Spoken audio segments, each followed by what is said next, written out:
La abogada y senadora Julieta Ramírez le vuelve a dar clases de derecho al abogado conservador Damián Cepeda. Corre video. La imagen del Senado con bolitas decidiendo qué jueces, qué magistrados son los que van a ir a elección, sinceramente no me parece algo adecuado, de hecho me parece algo pues despreciable, digamos, en mi opinión. Pero la tragedia principal no es esa para mí, eso pues al final es una imagen desagradable en mi punto de vista. La tragedia es la reforma. Y en el tema del Poder Judicial yo quisiera ver juicios más rápidos, justicia más barata, justicia accesible para todos, esquema de justicia digital, de justicia cívica, es decir, cosas que genuinamente mejoren la justicia en este país. De cualquier manera, una mala noticia que haya una tómbola para destruir carreras, unas primero y otras después.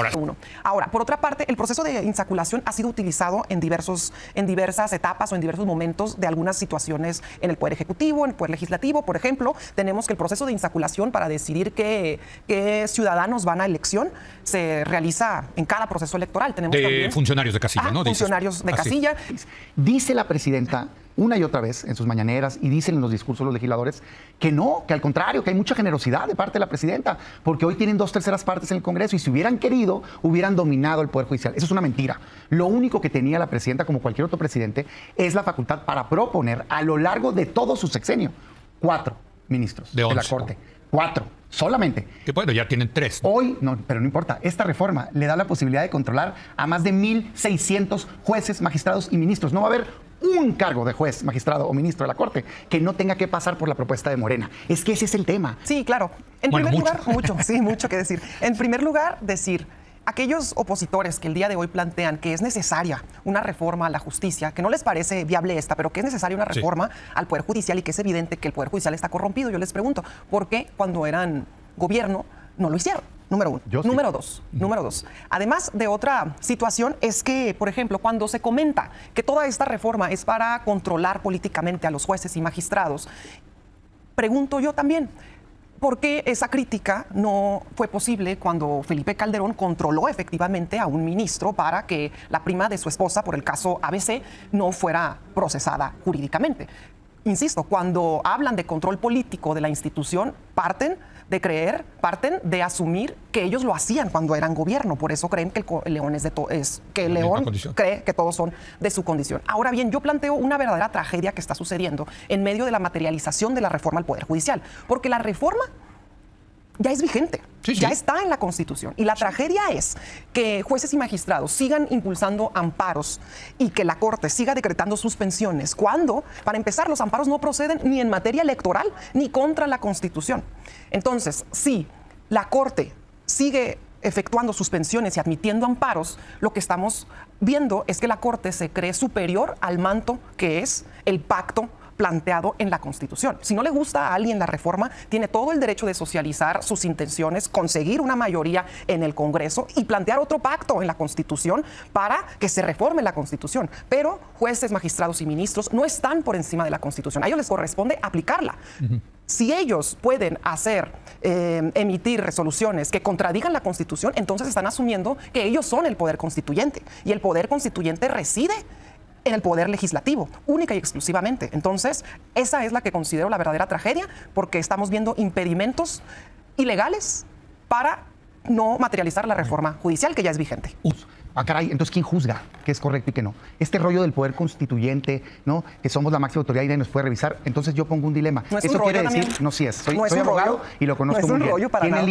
Tiene límite en México y a nivel internacional. Eso quiere decir, al amparo del artículo 1, y cuando quieran lo debato, que a partir de 2011 puso un límite en términos de que solo se puede avanzar en otorgar derechos humanos y nunca retroceder. Eso quiere decir que mañana pueden hacer legal esa supermayoría la esclavitud y nadie le va a poder poner un alto. Eso es contra derechos humanos. Eso quiere decir, no contra la importa, Constitución. estás diciendo que no se puede reformar constitucional. Es diferente. O bien, derechos humanos, artículo 1, respetar los derechos adquiridos de los jueces y magistrados que fueron legalmente nombrados con la Constitución vigente, que no puede llegar ahora quien quiera y correrlos antes de que acaben su tiempo. Es el equivalente a que ahorita iría. Yo no soy defensor de Cedillo. Yo no soy defensor de Cedillo. Perdón, te equivocaste de persona. Es el equivalente a que ahorita hicieran una reforma y corrieran a todos los gobernadores y a todos los alcaldes. Es lo mismo, ¿eh? Es un poder. ¿Verdad que diríamos, oye, espérate, ¿cómo es posible si no han terminado su mandato? Es lo mismo con jueces y magistrados. Miren, Damián mejor que nadie sabe que no es posible hacer un amparo o una controversia contra la Constitución producto de una reforma a la Constitución. ¿Por qué? No, no Porque pongas cuando la aspirante a ministra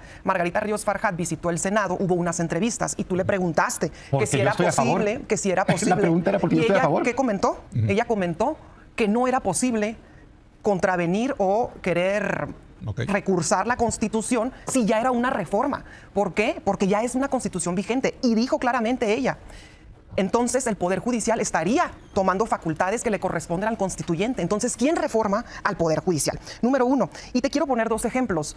Es como si una servidora, una vez que se haya aprobado la reforma que impida la reelección, y ya siendo vigente, yo dijera, es que están violando mis derechos porque yo sí me podía reelegir hace N cantidad de meses y ahora no, y que hiciera hacer Pero derechos algún sí recurso. está planteado. Es como si te corrieran. termine, Julieta. Es como si te corrieran, ese es el equivalente. Termina, Julieta. Aún así, si el día de mañana planteáramos que se eliminen los pluris, yo dijera, o los partidos políticos dijeran, no, es que no se pueden eliminar los pluris.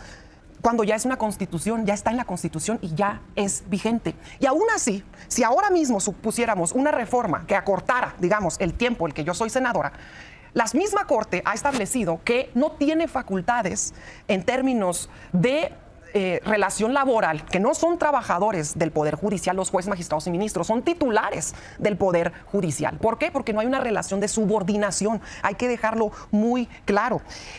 La Corte tuviera que haberse excusado de conocer controversias en términos de la reforma al Poder Judicial porque les afectan. Ahí hay un conflicto de interés. Entonces, ¿qué estamos planteando? Que el Poder Judicial es irreformable, que nunca nadie va a poder tocar al Poder Judicial. Entonces, lo que está haciendo el Poder Judicial ahora mismo es muy grave porque están impidiendo que se materialice una reforma que tal vez atenta contra sus verdaderas intenciones y sus intereses. Eso es lo grave. Y a diferencia de Ernesto Zedillo, ahí sí se despidieron a numerosos ministros. La única diferencia es que en ese entonces se les dio todo pagado, una beca para siempre a sus casitas. Diferencias. Y entonces, por ese sentido... A ver, Nacional, Exacto. yo ahorita me quedé pensando, si mañana 2/3 partes del Congreso decide cambiar la manera en que se elige presidente y una de las... No, lo pongo sobre la mesa, y una de las cosas es que se va el presidente que está en funciones, ¿eso legal? Pues sí, sería legal. Yo creo que no.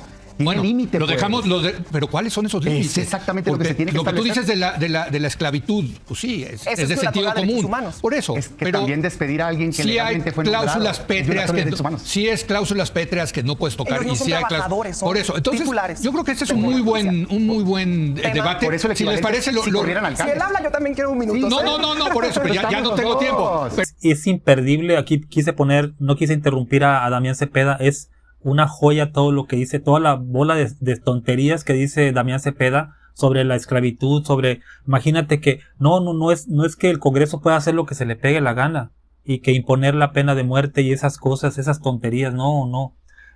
Como ella dijo, un ejemplo muy claro, si a mí me dicen, hay una ley para que no te reelijas, pues yo no puedo patalear y relinchar y hacer voltereta y media, voy a acatar lo que dice la ley.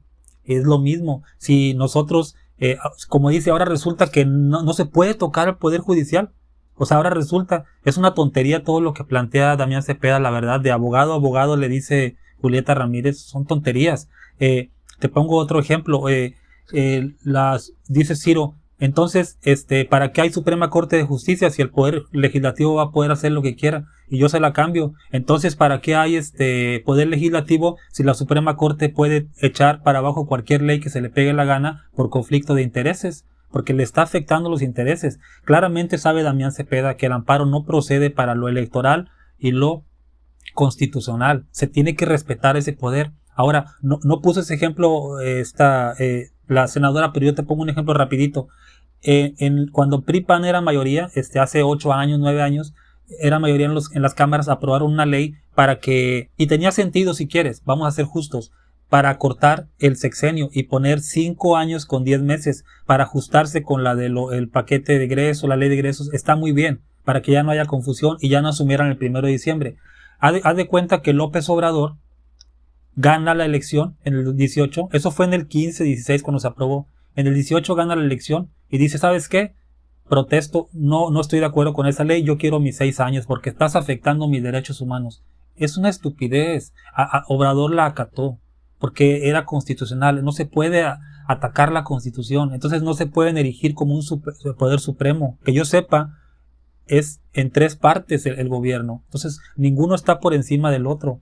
Es como si López Obrador no le gustó, le echaran para abajo la reforma eléctrica que cuando él era presidente, y ese juez Fierro, que ya afortunadamente ya renunció, pues Obrador mueve a todo el poder ejecutivo, que son miles de empleados en la función pública, en Hacienda, en turismo, los mueve y les dice, hagan plantón, hagan huelga, pónganse afuera de la Suprema Corte, no los dejen trabajar. ¿Cómo los juzgarían los periodistas? Como un autoritario, como un hipócrita, como un inmaduro que no sabe perder, pero los del Poder Judicial, que no se le están afectando sus derechos, los tratan como héroes. Son unos hipócritas los medios de comunicación. Dime qué piensas tú. Hasta luego.